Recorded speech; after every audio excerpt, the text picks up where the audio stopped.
All right, we are starting chapter 17 of Genesis. We just finished the story of Hagar and Ishmael, and that was an interesting story. It also showed the wideness of God's grace that, there were a couple themes of that story of Hagar and Ishmael. One is this ongoing theme that we've talked about, which is that the whole book of Genesis sets up a drama, and the tension in the drama. I mean, a drama has to have conflict, right? Drama has to have some kind of tension.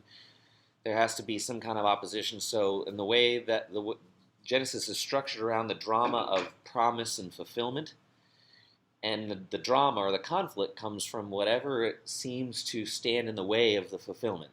So, then the promise is, Abraham, I'm going to make a nation out of you that is going to be my people, and I'm going to make it from you. And then things like, well, what if Abraham has a child with another woman? That throws up these roadblocks and these problems and these obstacles for God to bring about his plan. And God, what does God do? How does God respond? Well, God actually takes those human obstacles, those human diversions, and he weaves them together to still fulfill his promise. And I think, maybe it's just me, but what's most interesting about this whole drama for me is the way it depicts the relationship between human free will and God's predestination, God's promise, God's plan, right? I don't know if you've ever thought about this, but if God has a perfect plan and God is going to do that plan, where does our freedom come into play? I mean, and why? And for example, why pray if God already knows everything you're going to tell him? And God's going to do, if God's plan is perfect, you wouldn't want him to change it according to you. I mean, it's not God sitting up there has a plan and then Nancy prays and God says, "Oh, I had never thought of doing it that way. That would be much better. I'll change my plan and do it Nancy's way." You know, that if God has a perfect plan, you would just tell him, "God, just do what you're going to do. Don't you wouldn't want your ideas to muck up God's plan." But so anyway, the point is that the way Genesis depicts this relationship is that God does have a plan in the broadest possible sense, and he has an ultimate purpose. But the way we get there is co-determined by human freedom and God. So God will take our choices and our will and our plans and even our mistakes, even our sins, and God will weave them together and incorporate them into his ultimate purpose. And so in it preserves that, like, if God has a plan, then you can't deviate from it. And that would seem to be determinism. In other words, there wouldn't be any freedom then. So ultimately there is determinism. Ultimately, what God wants is going to come to pass. But in the short term, there's human freedom. Does that make sense? I don't know if has this question ever puzzled you or even interested you? Yeah.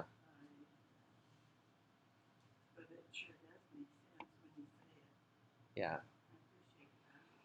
Well, cool.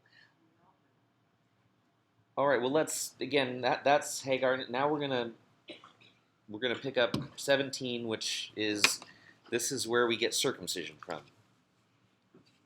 When Abram was 99 years old, the Lord appeared to him and said, "I am God Almighty. Walk before me and be blameless.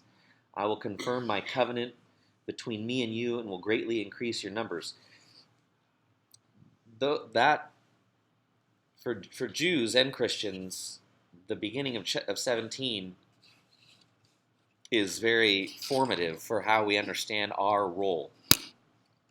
God appears to Abram and says, "Walk before me and be blameless." And in some ways, the sermon series, remember the first two sermons in the sermon series? called to holiness and called to righteousness? Well, here it is.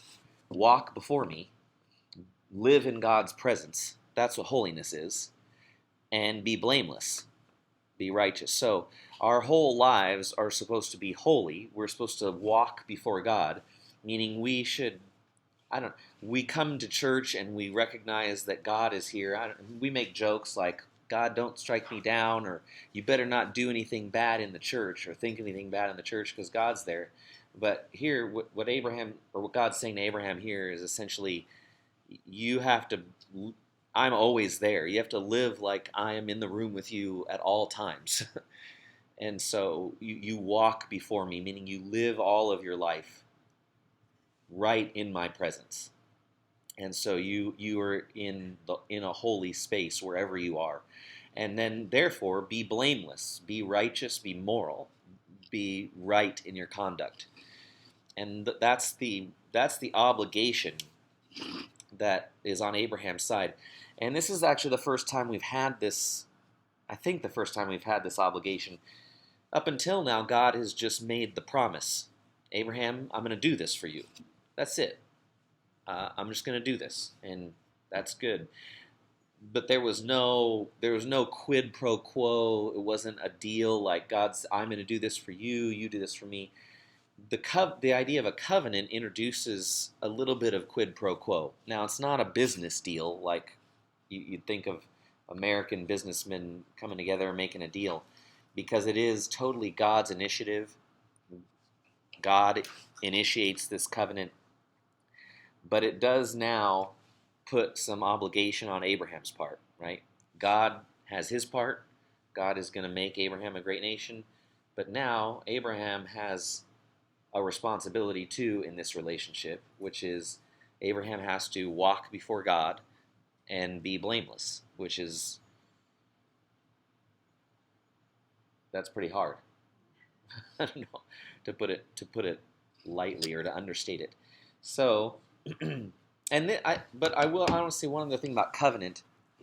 I took an anthropology class in college that really opened up my eyes and made me think about the world much differently. Human beings are so intelligent and so free. I mean, animals just live according to their instincts, right? Animals do what they're programmed to do. But human beings are not so much like that. We have instincts, but we also have very creative minds that can think of all sorts of different ways to act. So, in the animal kingdom, when two creatures meet each other, they're either going to mate or they're going to kill each other, right? That's pretty much it. Well, when two human beings come together, there's a lot more options than that, I hope. I mean, for the more sophisticated of us, there's more options than, am I going to mate with this other being or am I going to kill it? Anyway, that's funny, but the point is that as human beings, that creates enormous complexity and enormous uncertainty. And it does even for people who live in civilizations. When you meet someone else, are we going to be friends? Are we going to be enemies? Are we going to be business partners? Are we going to help each other? Are we going to learn from each other? What's going to happen here? And the whole concept of a covenant is to reduce that anxiety of unpredictability that comes when two free, creative beings come together. And especially for God and for Abraham, and the comfort, especially for Abraham, when you come before God, oh my gosh, what is expected of me? What am I supposed to do? What does God want from me? What is God going to do? And the possibilities are endless, and that's enough to freak you out. And so a covenant sets some order and some expectations to that relationship, which is very nice, I think, because it says, look, here's what God's going to do, and here's what I'm going to do. I know what God wants from me. There's not this kind of nerve-wracking uncertainty of not knowing how this relationship is supposed to look or be. And anyway, but the anthropology class, what this professor was saying is culture. That's what culture is. You want an easy definition of culture. Culture is what allows human beings to know what to expect from each other. Right? If every time you met a new person, you had no idea how they were going to treat you or how they wanted to be treated, it, life would be impossible to live. You wouldn't. My professor used the example of a ticket taker at the movie theater. Right? When you go to the movies, you can recognize the building. The ticket taker has a uniform and a badge.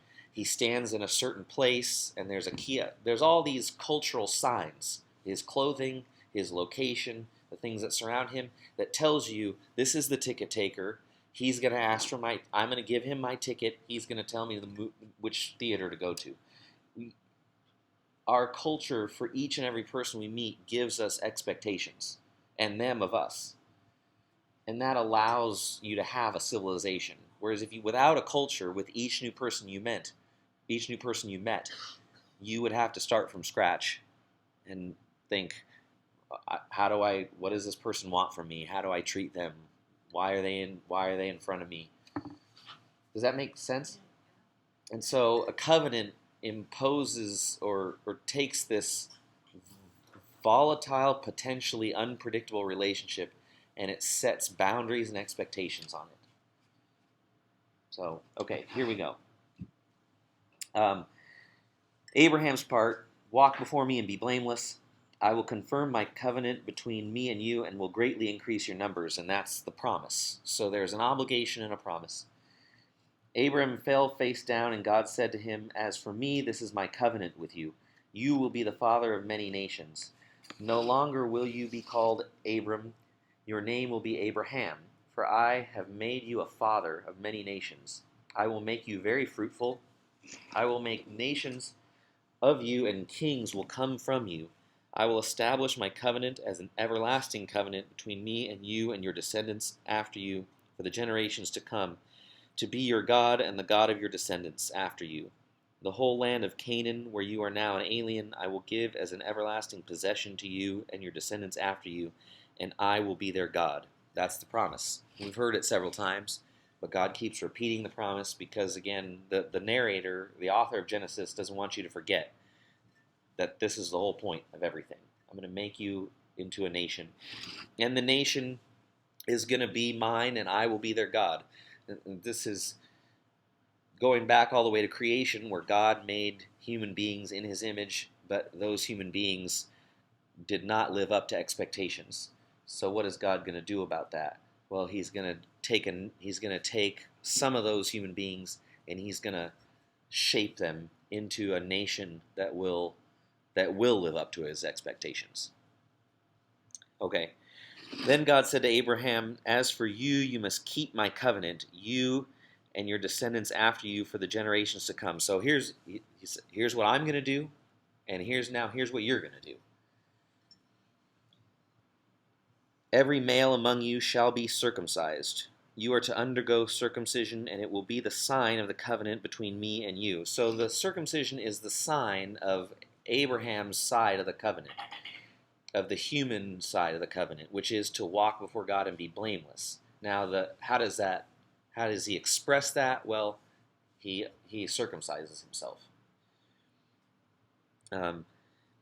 For the generations to come, every male among you who is 8 days old must be circumcised, including those born in your household or bought with money from a foreigner, those who are not your offspring. So if you buy slaves, and that was part of the culture, those slaves need to be circumcised too. My covenant in your flesh is to be an everlasting covenant. Any uncircumcised male who has not been circumcised in the flesh will be cut off from his people. He has broken my covenant.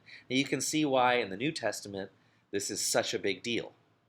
It seems silly to us, I think, for a lot of modern Americans, why in the New Testament is there so much fighting, and why is Paul always talking about circumcision? Well, this is why. Because circumcision is everything. It's the symbol of everything. God's entire relationship with his people is centered around circumcision.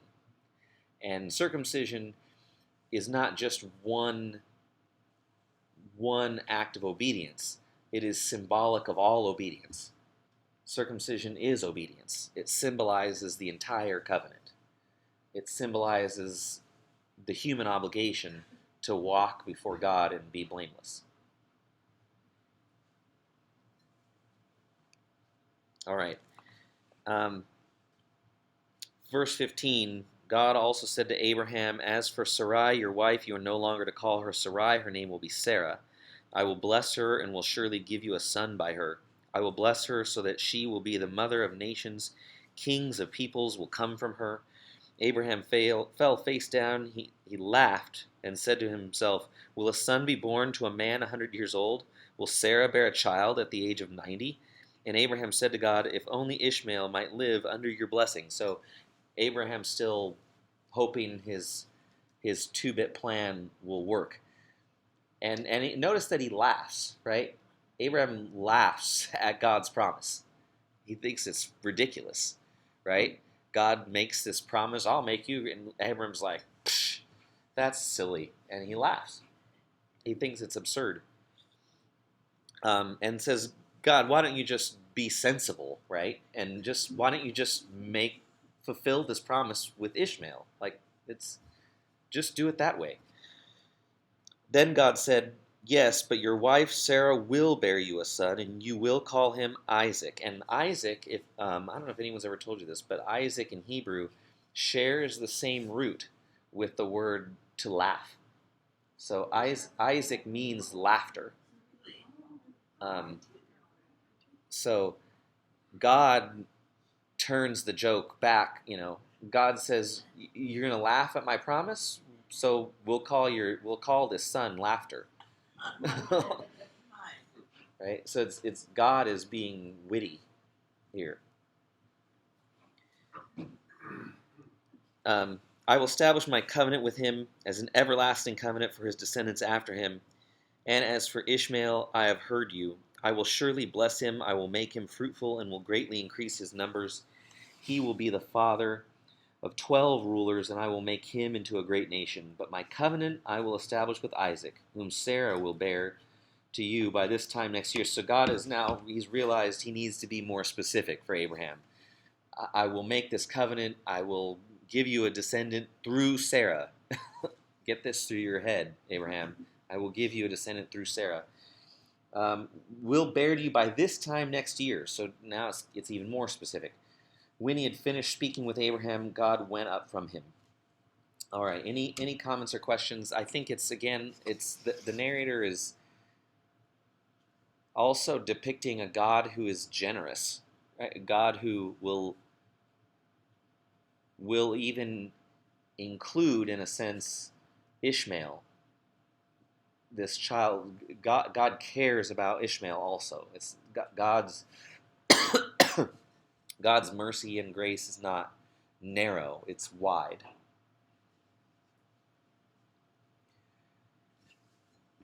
Any thoughts, comments, questions?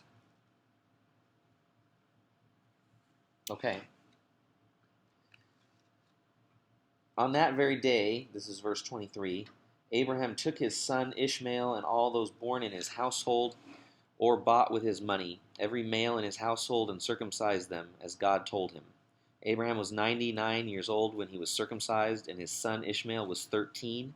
Abraham and his son Ishmael were both circumcised on that same day, and every male in Abraham's household, including those born in his household or bought from a foreigner, was circumcised with him. So Abraham obeys. And that the text wants us to know that Abraham did what God said. And this obedience, again, is not just one thing, it's symbolic of Abraham accepting the covenant, saying, "Okay, God, you've chosen me, you want to make me a great nation, you want me to walk before you and be blameless, I will do it. And here's how I'll show you I will do it. I will circumcise myself and every male in my household." And this, for us, really, baptism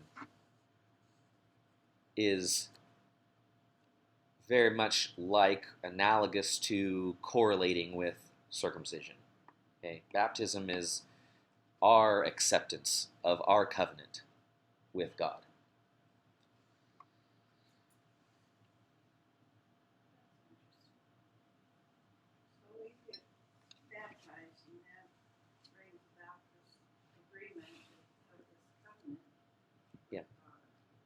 Think of it as the ratification of a covenant. Yeah. So he actually reaches out to each one of us. Yes. Yeah. You're welcome. All right. Now we have chapter 18 brings us this strange encounter, close encounters of another kind, of a spiritual kind. The Lord appeared to Abraham near the great trees of Mamre while he was sitting at the entrance to his tent in the heat of the day. So, the verse 1 of chapter 18 says, the Lord in all caps, and that's the word Yahweh. Yahweh appeared to Abraham. And Abraham sitting in the shade beneath the trees, and God approaches. And Abraham looked up and saw 3 men standing nearby. When he saw them, he hurried from the entrance of his tent to meet them and bowed low to the ground. So I'm just going to... This text is somewhat mysterious. It's not ever clear what exactly the relationship is between Yahweh and the 3 men. Right? Are they separate things? Is Yahweh just a spiritual presence here? And Yahweh is sort of watching how Abraham will respond to these 3 strangers. I'll give you 3 options. Either Yahweh is this separate presence in this story. That's 1. 2, Yahweh is one of the 3 men, and the other 2 are his angels or his attendants or his honor guard. Or Yahweh is all 3. Yahweh is somehow in all 3 of the men. And now the early church fathers, from the very beginning, when they read this, they said, look, here's the Trinity. You see, God is one God in 3 persons. And obviously Jews don't read it that way and never did. But that's right from the very beginning, that's how the bishops and the theologians of the early church understood this text. The text itself is not very clear, and it makes it a mystery a little bit. And it kind of switches. One second we'll talk about the 3 men, and then the next second it'll talk about Yahweh. So I'll just leave you with that mystery and the 3 options, and we'll read. So Abraham sees the 3 men standing nearby, and when he saw them, he hurried from the entrance of his tent to meet them and bowed low to the ground. So this is also a story about hospitality. You probably know, if you've ever read ancient literature, or Homer, for example, talks about this, but ancient Greek literature hospitality was very important in the ancient world. How you treat strangers and foreigners, aliens, is very important in the Bible and in the ancient world. And so here you have an example of, here's these 3 strangers and how you treat and God is and that argues for that first explanation, which is that this is sort of a test. God is watching how Abraham is going to respond to 3 strangers. Will Abraham welcome them and show hospitality, or will he be hostile? Or will he take advantage? How is he going to treat them? He said, if I have found favor in your eyes, my Lord, do not pass your servant by. Let a little water be brought, and then you may all wash your feet and rest under this tree. Let me get you something to eat, so you can be refreshed and then go on your way, now that you have come to your servant. Very well, they answered, do as you say. So Abraham hurried into the tent to Sarah. Quick, he said, get 3 seahs of fine flour and knead it and bake some bread. Then he ran to the herd and selected a choice tender calf and gave it to a servant, who hurried to prepare it. He then brought some curds and milk and the calf that had been prepared and set these before them. While they ate, he stood near them under a tree. Where is your wife Sarah? They asked him. All 3 of them ask, where's your wife? There in the tent, he said. Then the Lord said, see, now all of a sudden, it was the 3 men, now the Lord said. Okay, so what happened here? I'm not sure. No one knows. Then the Lord said, I will surely return to you about this time next year, and Sarah, your wife, will have a son.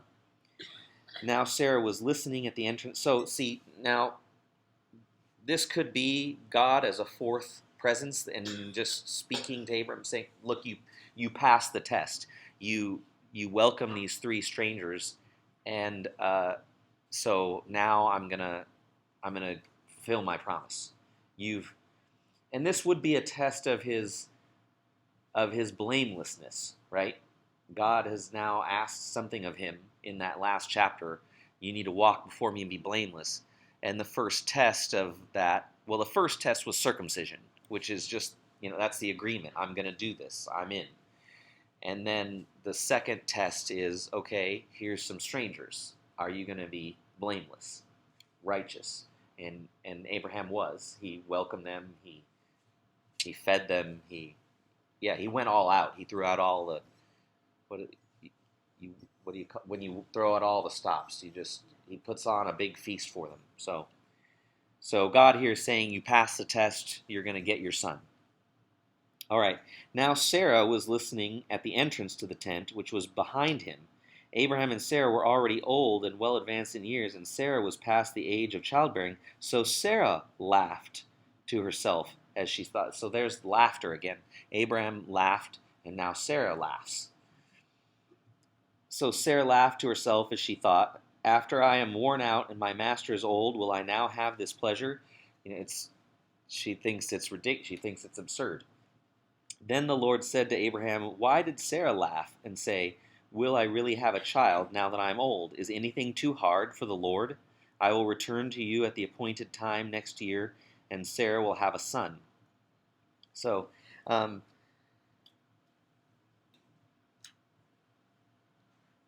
this is, I think, who was it that said, well, the problem here is that God didn't tell Sarah about the plan? Was that? Yeah, you said, right. So that now God heard you and said she was right.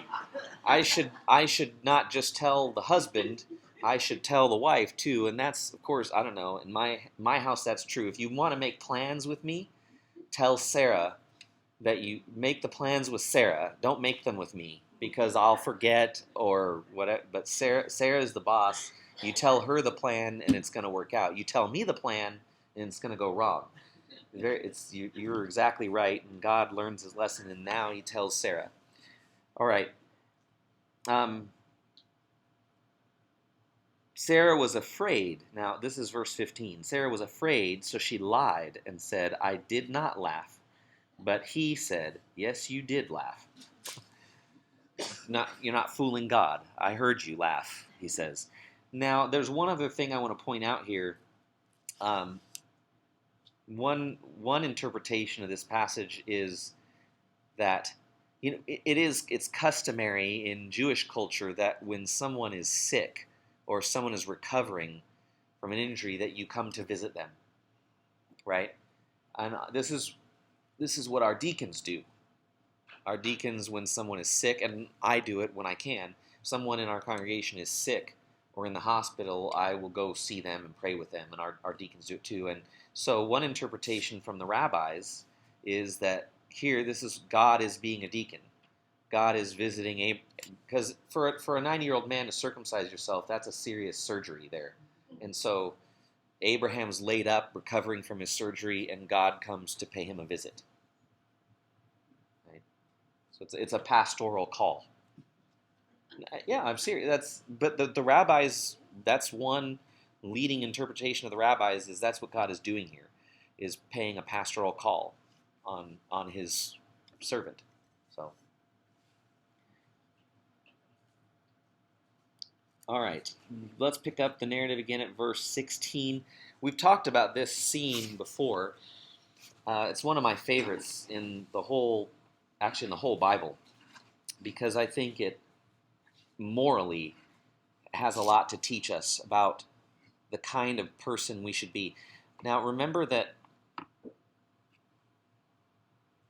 try to hold all this together in your mind, that this promise that God has made to Abraham is to make him a nation, but a nation that will finally live up to what it means to be a human being. which is to be in the image of God. So we're talking about God is trying to build a nation in his image, a nation of human beings that will live up to their created potential to be like God. And so God is going to be interested in not just in fulfilling the promise in a material sense, in other words, giving Abraham lots of children, and that's necessary and important. But a lot of the drama turns on that. But there's a spiritual side to that promise too, which is that this nation doesn't has to be more than just numerous. It has to be righteous. And so God is got to take Abraham and his children on a moral journey to become not just numerous, but the kind of people that God needs them to be. And this is part of the first step. Well, I mean, the hospitality scene, but you can see God, I think, here shaping Abraham's moral character. And it's very pronounced in this scene. So when the men got up to leave, they looked down towards Sodom, and Abraham walked along with them to see them on their way. Then the Lord said, so again, the first sentence, chapter 16, Abraham is with the three men, and in chapter 17, the Lord said. So is the Lord in the three men? We still don't know. It's still not clear. The text just jumps back and forth from the three men to God, or to the Lord. And the Lord said, "Shall I hide from Abraham what I am about to do?" So God has now this relationship with Abraham, and God is saying, I'm going to include Abraham on my advisory council. He's going to be my consigliere. I'm going to consult with Abraham about what I'm going to do, because now we have this covenant relationship. He's my partner now. I found it interesting that God actually questioned himself about whether or not to include Abraham. Would, because he wondered, Yeah, I think it's a rhetorical question. Should I hide from now that Abraham's my? I mean, God has started this project in creating in Genesis 1. God starts this project, and now kind of the success of his whole project depends on Abraham, right? God's put all his eggs in one basket, to put it. So God has got a big venture riding on Abraham's shoulders. So God says, this guy who I've put all this stake in, should I hide from him what I'm going to do? No. I better bring him along, because he's it. So Abraham will surely become a great and powerful nation, and all nations on earth will be blessed through him. And I don't know. This nation is going to be numerous and great, but I think the real question implied here, yeah, it'll be great, but will it be good? he doesn't say anything about being good. No, but in a sense, I mean, one way to read this is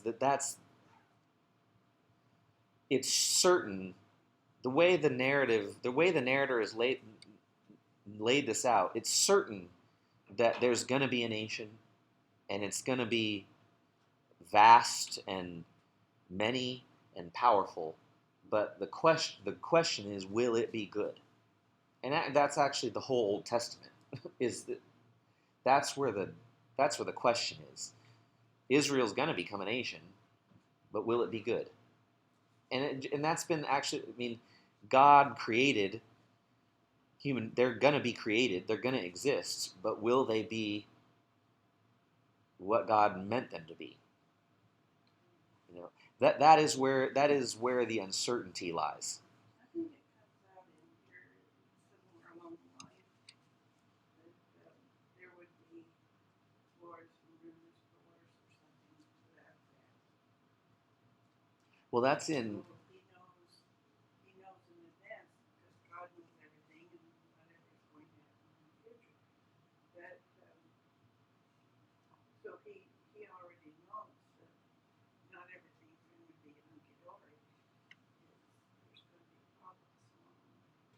Yeah, yeah, and that's your problem when you create people with free will, right?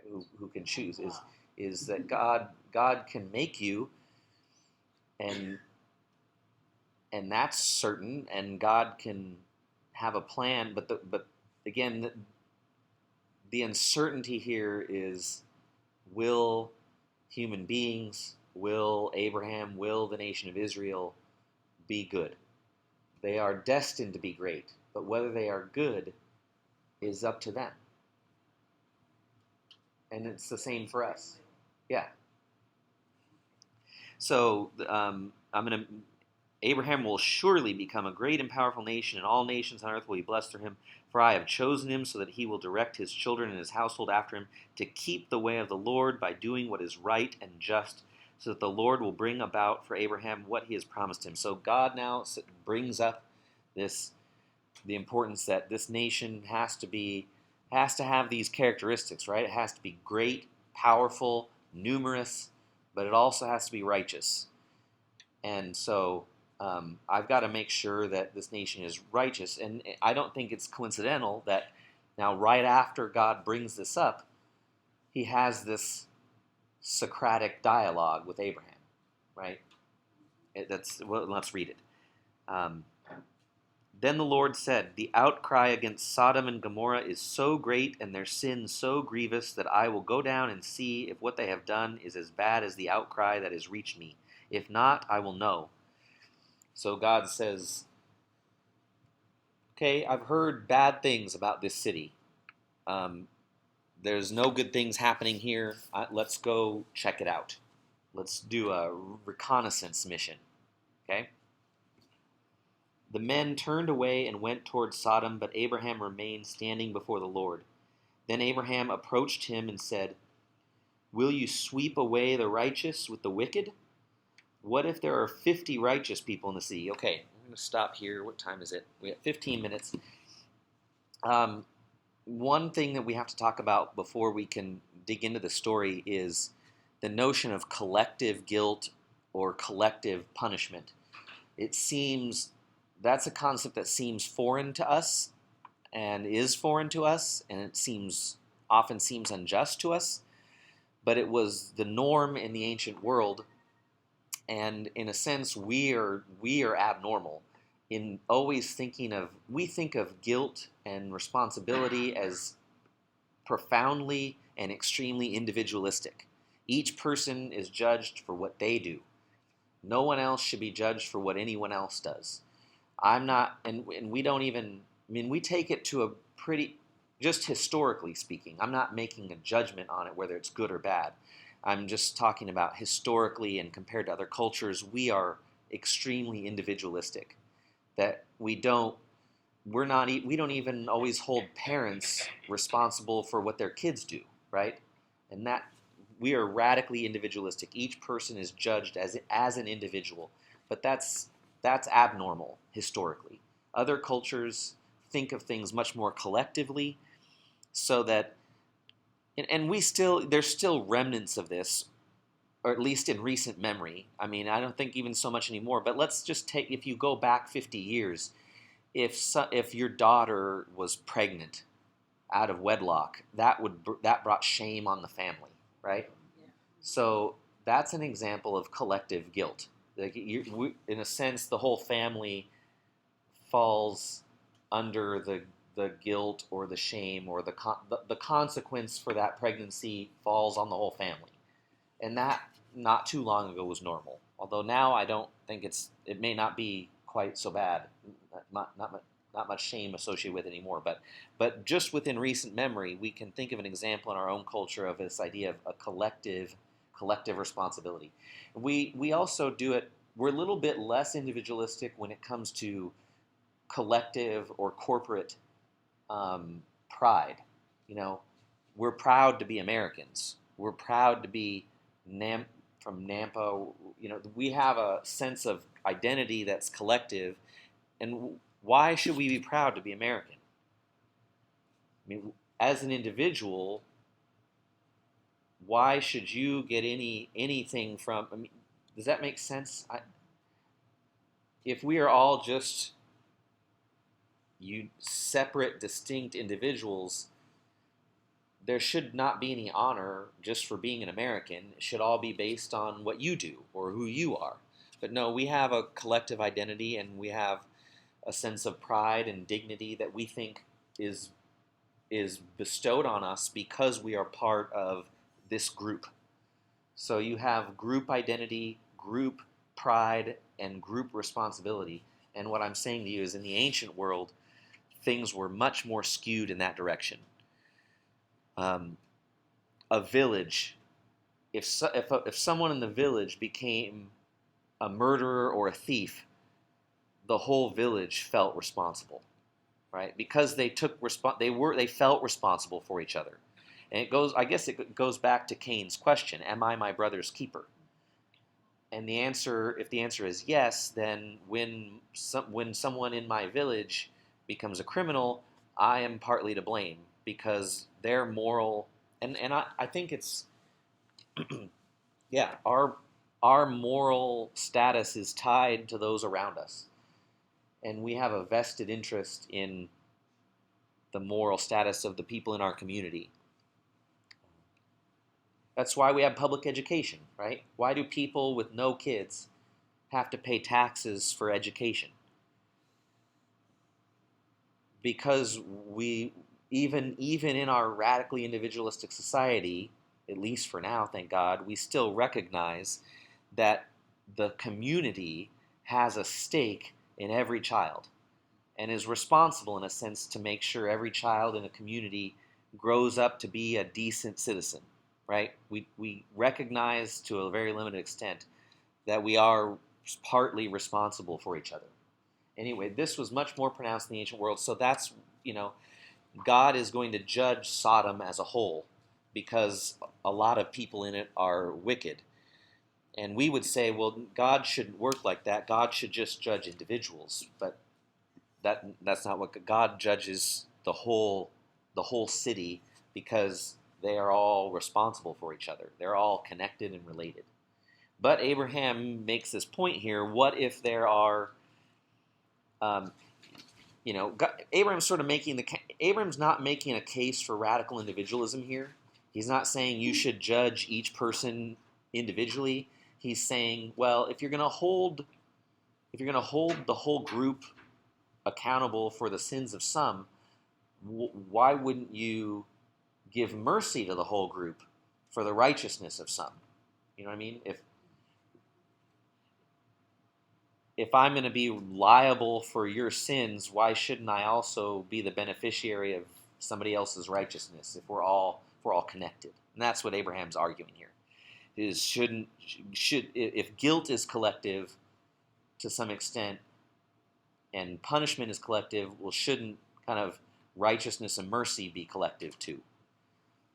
So he says, what if you, where are we now? Verse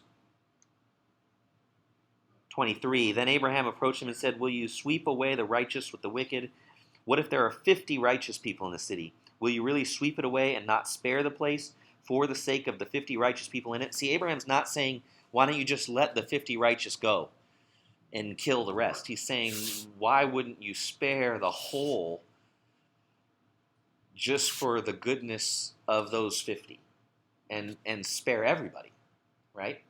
And so the fate of the city is not a matter of breaking them up into individuals. That's never a question. It's always either the whole city is getting smited or the whole city is going to get spared. Well, and it's really that way in war now.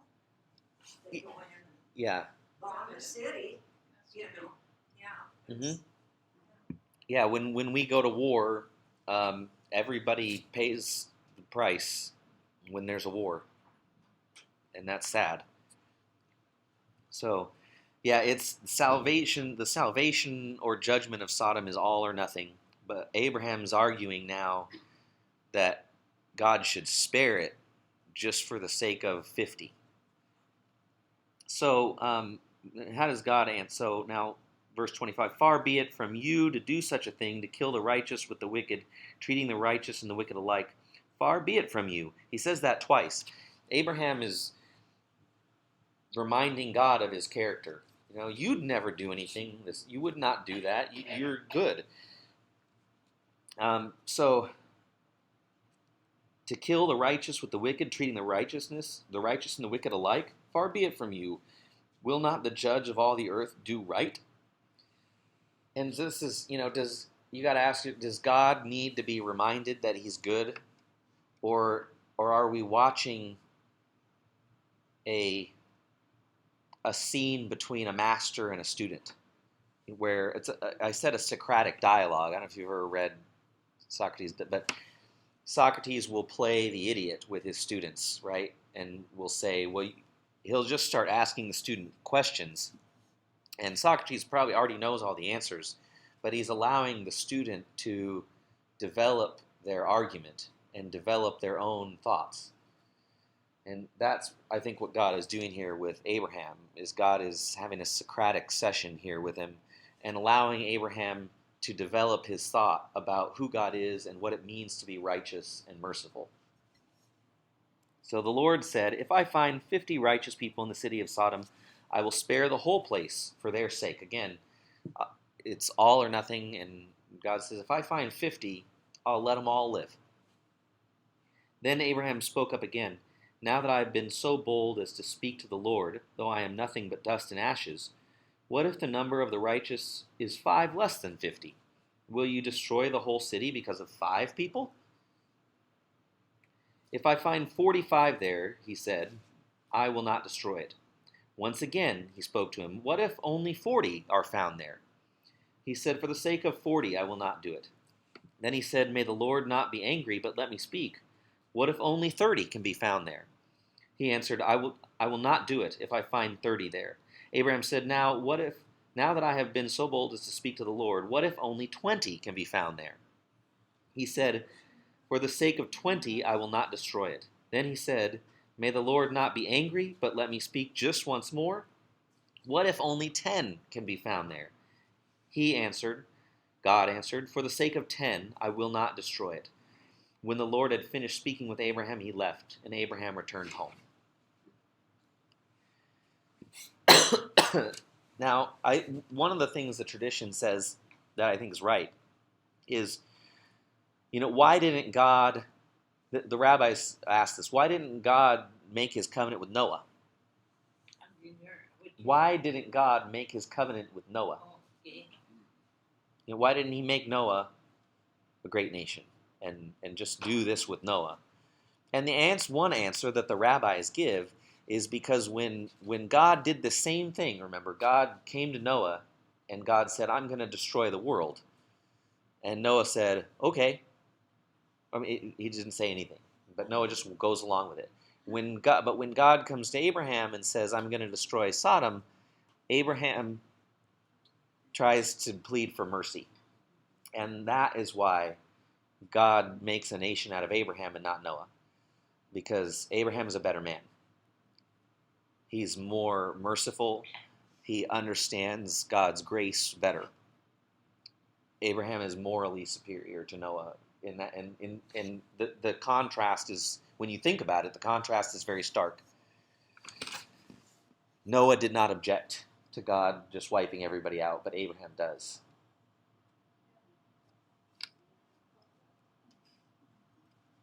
All right, well, that takes us, I think we could stop there. That finishes chapter 18, and we'll